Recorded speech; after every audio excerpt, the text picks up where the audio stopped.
Hi everyone, it's Justin and Sam from SoccerX, and today we're joined by Ex Socceroo and Ex A League star Michael Thwaite. Welcome Michael, and thanks for coming in. Thanks guys, appreciate it and looking forward to the chat as usual. Yeah, good to see you. And so the thing on everyone's mind at the moment is the COVID. So how's the last 2 or 3 months? What's COVID? How's the last 2 or 3 months been for you? A bit different? Yeah, it's very different, especially within a family environment, and for really what's happened in my work situation. So been homeschooling for a long time, and the kids are back at school now, but that was a big focus of ours, just trying to balance with my wife's work. She's a sonographer at Q-Scan Radiology, and just balancing obviously a pause with football gave me the opportunity to be the teacher at home. And unfortunately my role at Orbit's Elevators got made redundant, so it was kind of a big shock for everyone in the world, and you can see how it extends to all the businesses and clubs and football and schools. So it was a bit of an eye-opener just to see what's really important and be there for your family at a time of need. That's it, a bit more valuable time with the kids, so I'm sure you enjoyed that. It was amazing, but the funny thing was, like the other day, they were out in the street like we were when we grew up, and it was kind of one of the first times where I've actually had to pull them off the street because they really connected well with the kids and meeting new friends, and we've kind of expanded our relationships with the people on the street. It was the first time I actually had to pull them in when it was dark, and it was kind of something that we've all been talking about getting kids outside. And I'm actually now an expert at hitting threes with with the basketball and netball. So the more you practice, I guess. Michael Jordan-esque. Yeah, I think we've been talking about that as well. It's been, whilst there's lots going on, it's been nice to have a little bit more time to do things that normally wouldn't.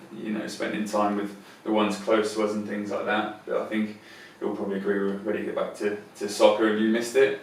Oh, definitely. Like I think for me, Gold Coast United has been a big part in the last couple of years, and obviously playing with them in the A League before. Whenever I drive down to Complex at the sports park there, it's like a breath of fresh air, and I take my dog coffee, walking there. After school drop-offs and sometimes after school pick-up, and just looking forward to getting back with the lads and just getting on with it. You picked up any new hobbies along the way? I know Justin and I are trying to hand at surfing, not so successfully, but. Not really. Like I actually like going to the movies, but I'm probably more inclined to watch Netflix now, getting into the sports documentaries and all that, so just a bit more time to listen to different podcasts and read more books, and that's one thing I wanted to get better with when I was a kid, is read more books, so I'm starting to read a lot more, and I think you learn a lot from that. Yeah, a bit more time on your hands. So lots of people will be familiar with your career, but lots of our listeners are young kids starting out on their football journey, 6, 7, through to teenagers. So tell us about how you first started in the game and how you sort of moved through the ranks up into the professional game. Yeah, I mean it's a long story, and I'm 37 now, and I actually started playing football when I was 7 years old at Saint Soccer Club in Cairns. I was actually born in Brisbane but moved to Cairns when I was 2 for my parents' work, and then so I see myself as a Cairns boy, and I played all my junior soccer up in Cairns, and I was at 10 years at one club, and I think it kind of opens my mind up about kids development and the talk these days about being loyal to your club and creating a culture at your club. And I guess I pride myself on playing at one junior club, and I think we need to get back to that, about getting good people around clubs. And my dad was my coach till I was 16. So and to show that loyalty, I think we need to get back to that. And it really gave me pride to wear that Saint Soccer jersey. And I still do clinics and stuff when I go back up to Cairns and do as much as I can for that club. So I think we really need to get back to that loyalty. Mm-hmm. So you said your dad was a coach till 16. The big question at the moment is sort of the different pathways leading to the professional game, and there's a lot of perception that with the SAC and NPL there is just that one pathway to make it to the top. You obviously came through a different route. Is that something that you felt had a massive impact in you, or is that just what was on offer at the time? Yeah, I think from about 12 years old, that's when I really kind of locked into wanting to be professional, and it was mainly due to an icon of mine growing up, which was Frank Farina. One of my best friends, Zen and Caravella, that was his uncle as well. So when he was playing in Europe and for the Brisbane Strikers and Socceroos, it kind of inspired us to become professional, and we were teammates together, so that was pretty lucky. But it's from about that 12 years of age where you're in and out of state teams and experiencing failure and experiencing success with coaches liking you and different politics that you got to go through. But that was kind of from that age is when like where I really wanted to play in the National Soccer League before the A League, and it always kind of keeps you in the game, and obviously having a parent like my father coaching and driving with school pickups and drop-offs and camps and clinics. That's what it's about, like the sacrifice for your kids, and I find myself doing the same thing, but in ballet and horse riding. I appreciate my parents' effort for my I think we all can be familiar with what our dad maybe sacrificed for us when we were younger. Definitely. So your dad was your coach until 16, and then from 16, what was your next step? Yeah, so for the next year, then I became like a senior in Saints, but then they actually merged together with Edge Hill, which is another big club up there. It's probably the biggest populated club at the moment.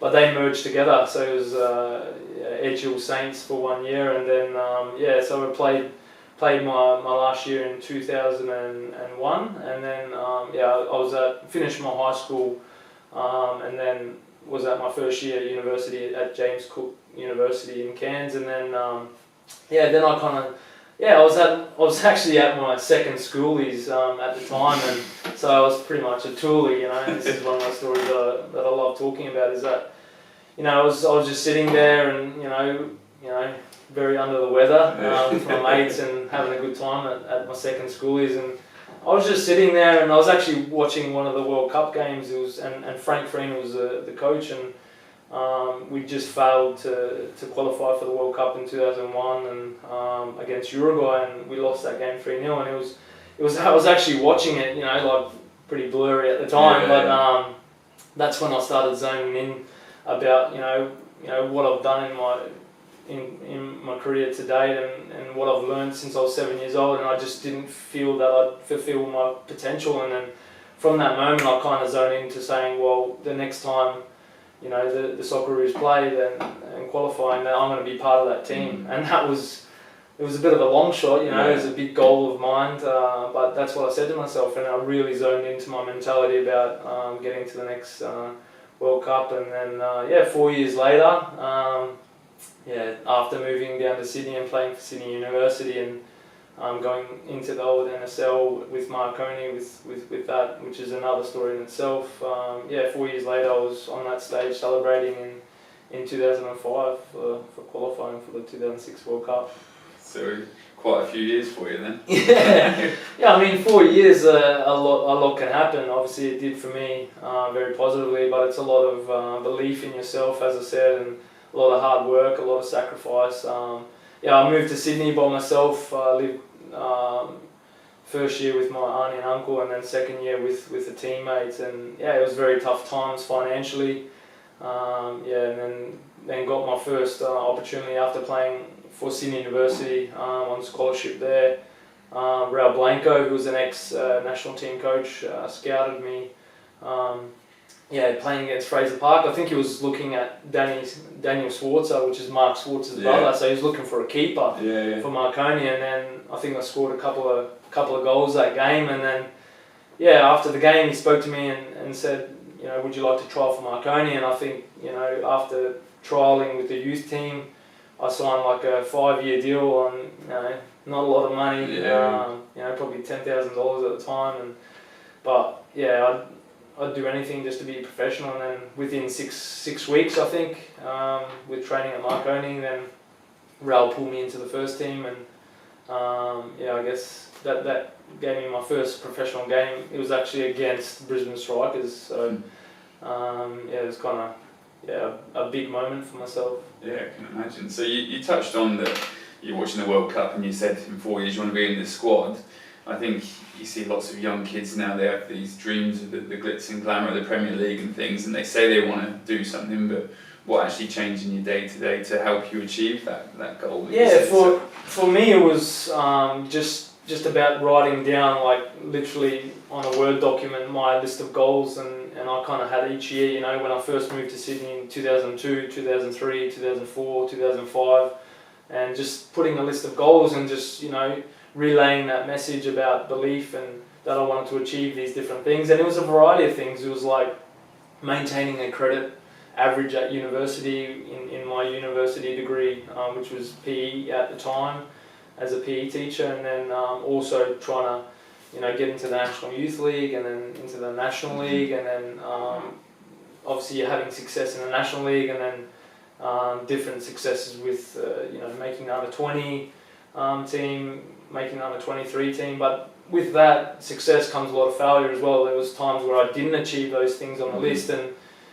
for example, one of my goals was to go to the Athens Olympics, and I made the final camp, and Frank Farina actually cut me just before going to the Olympics, and for a lot of players that would be like give up, and but then it was funny because I watched that Olympics, and I was so disheartened, but then I started focusing on my next goal, which I hadn't written down on that piece of paper. I probably wrote it on my phone, or just started whatever works for you, and then just started believing that in 2005 then that I'll make the Socceroos. And within a few months after the Olympics, Frank actually picked me for my first time in the Socceroos mid 2005. So it goes to show, you shouldn't always get so down on yourself. You should refocus, but failure is a part of that. Yeah, it's not the end of the world if you don't achieve one of your goals. It's just about getting yourself back up and going again, kind of thing. Yeah, but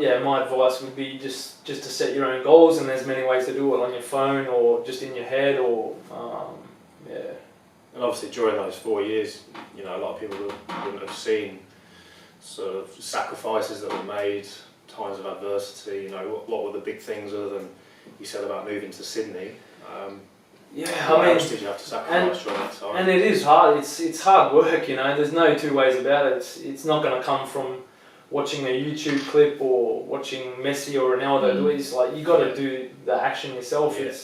I can remember countless times, just doing hill runs and extra training where you're not video recording yourself like everyone's doing, these days. But it's like you're doing when the coaches aren't seeing because the reality is, 2 days a week playing at a university team or your local club, it's not enough. You need to be doing something every day, whether that's with recovery or with your own mindset or whatever. But there was lots of times where where I had curfews growing up, where I couldn't go to parties, or I couldn't drink at this time because it would affect my game on the weekend. So there was a lot of that, and I kind of live by that now, even when I'm playing now. So but the main thing is to look after yourself and work harder than the guy next to you, because there's always someone that's working harder than you, and that's doing it more tough than you.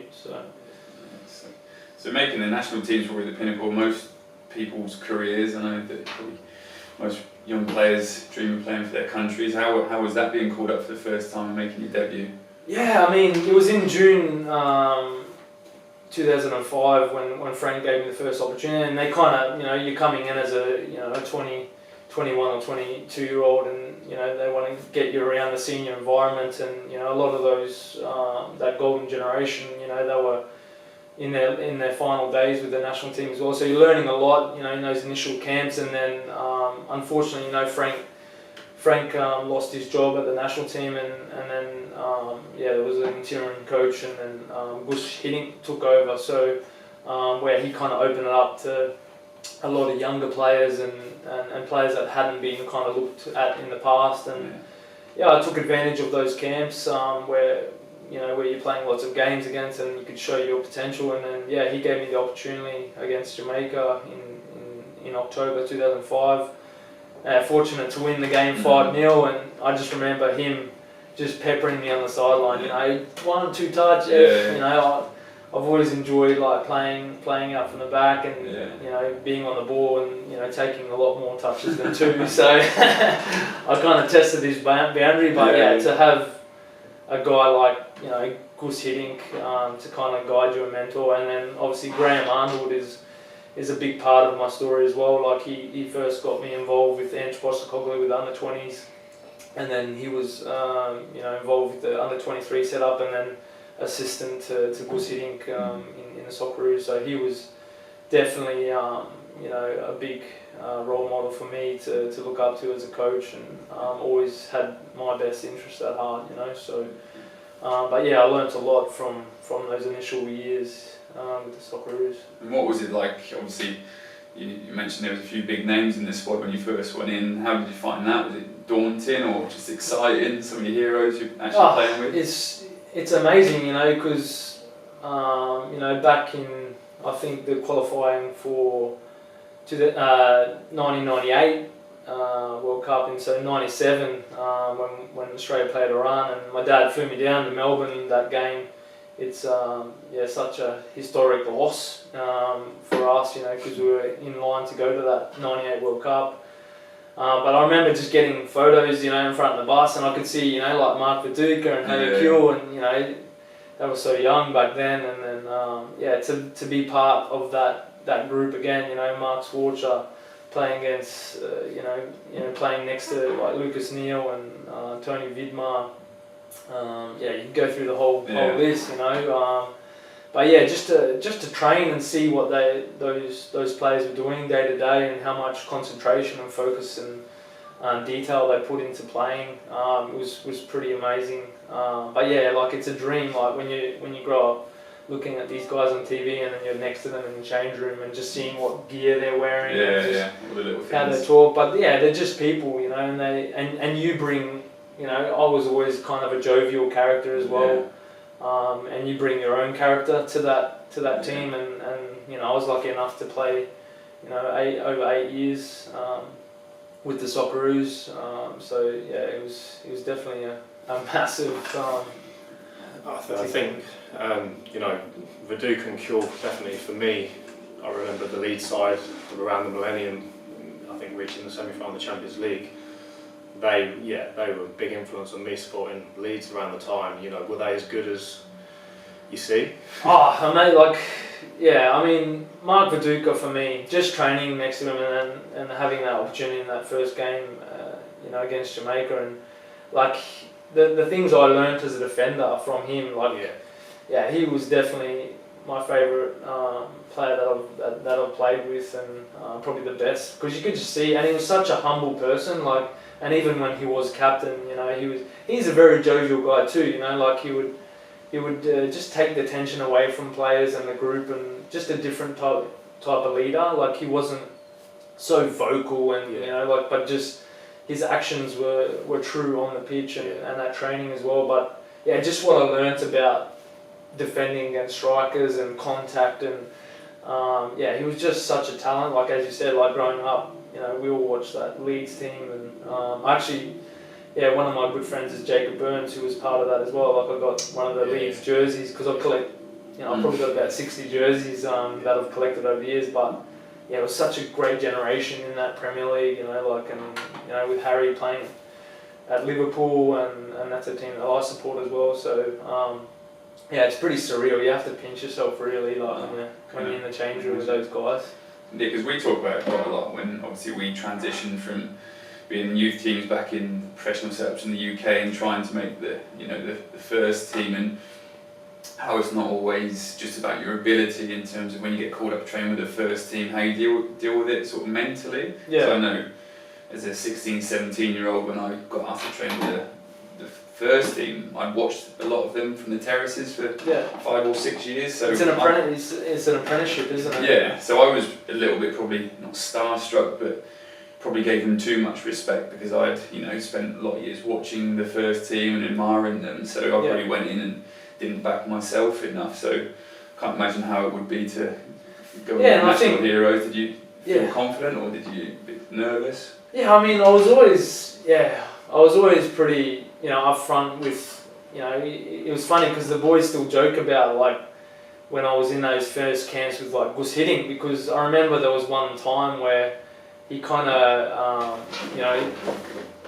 stopped the whole training and pointed out that I'd done something wrong, and then it was actually Tony Popovich who I played with, and obviously he coached me as well, but it was actually a mistake from him at that moment, and I was kind of like, I've never been able to bite my lip because I've and I've kind of lost my, and this is like was hitting, but then like when he did see that, he was like, I kind of you earn the respect, but I guess you just got to be patient, and it is like an apprenticeship, but I think that's what they did well, and I think that's what like Ange Postecoglou and Graham Arnold are trying to do with the national teams now, is about kind of easing the young players in, rather than kind of saying, well, here, this is it, and expecting them to perform. But you kind of had to do, over 8 years I played 13 games, but whereas a lot of others might have played a lot more. But yeah, one professional game for the Socceroos would have been, I could have died a happy person. But it's like you had to, with that generation, there were so many good, like Craig Moore, Tony Popovich, Lucas Neal, just the whole back four. It was, they're playing at top leagues, and I was in probably a lesser league in Europe, in Romania and Poland, Norway. But you had to earn your stripes, like you had to earn the jersey. That's why it meant so much for me. And growing up, I never really bought a Socceroos jersey until I earned that first one. So that was like a big tick for me, like just to have that jersey and see your name on the back and the badge and stuff. So, but yeah, you take a lot of pride with those moments. Yeah, that's really good. So obviously a couple of years ago you stopped playing professionally for Western Sydney and you moved back to the Gold Coast with your family, and me and Sam are lucky enough to have you as teammates and our captain at Gold Coast United. And how have you found the transition from A-League to the NPL? Yeah, I mean that's the hardest thing for me, because coming back to the A-League after a long time in Europe, over 5 years, and then in China the last few years, and then just seeing what you've learnt at A-League level, with Perth Glory and Melbourne Victory, the old Gold Coast United, and then coming from West Sydney Wanderers, you're kind of still in that mindset of, everybody's getting paid, full time, 100% committed. Everything's, monitored and weighing in, weighing out, skin folds every 2 weeks. It's just, it's hard to let go of that mentality.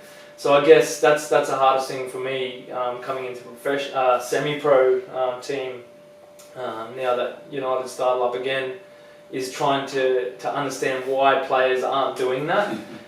But it's kind of flipped my mind as well, because just being within my role only for 5 months at Orbit's Elevators, and like I was only working 3 days a week, 15 hour plus, like not a lot compared to everyday workers, but then having to train like at night, you can understand, because we've got guys that are plumbers and like you guys coaching all day, every day, and then having to perform in that training last thing. Yeah. You kind of like, well, I admire that, so I've kind of changed that mentality a little bit, because I couldn't really understand, why aren't those players giving 100% for those ladders or for these drills, or so that's kind of opened my mind up a little bit about, and even that for me was difficult, because we train every morning, and then having to train at night, like after you've done the drop-offs, pick-ups, school runs, a little bit of work in between, and But then I'm so tired at night, you Yeah. know. So It's a big commitment. Can't beat morning training, can you? yeah. So I miss that a lot, and you know, in some ways, I wish it was available for semi-pro players that that they could train in the morning somehow to link it in with their work, because that's when you're freshest, Yeah. and then you know, and then it's done. You've got the rest of the day to normally recover or enjoy yourself, or do your business, or to study as a full timer. But then, you know, it's not, because the majority of people work 9 to 5, you know, so it's very difficult to fit that. And that's that in. it, yeah. As a pro, you can have 100% focus on one thing, whereas as a semi-pro, you might have, you know, even 1 job, 2 jobs, could even be. Yeah. With football, we class it as 3 jobs, so you're sort of juggling a few things. So I guess that's probably the biggest challenge for most people. Yeah, I mean that's so I need to change my mindset with that, and just be a little bit more open-minded with that. But yeah, it's amazing, really. I think it's a big answer to a lot of the transition problems as well with athletes, because you know they might be so fixated and give so much commitment to being a pro, and then maybe, you know, a coach doesn't like them, or the club folds, or you have something that happens, and then, you know, what do you do now? Like a time like now, like with COVID and things like that, it's, you know, even Graham Arnold says, you know, this is exactly what retirement feels like, because it's like no one's contacting you, there's a lot of silence, there's no work, there's, you know, like so it's I think the MPL structure, the second tier structure is very good, I think, because there's nothing better than being able to play, you know, train at least 3 days a week or plus, and then get paid for it, but have that balance of your work life, your study life, something that's long term, you know.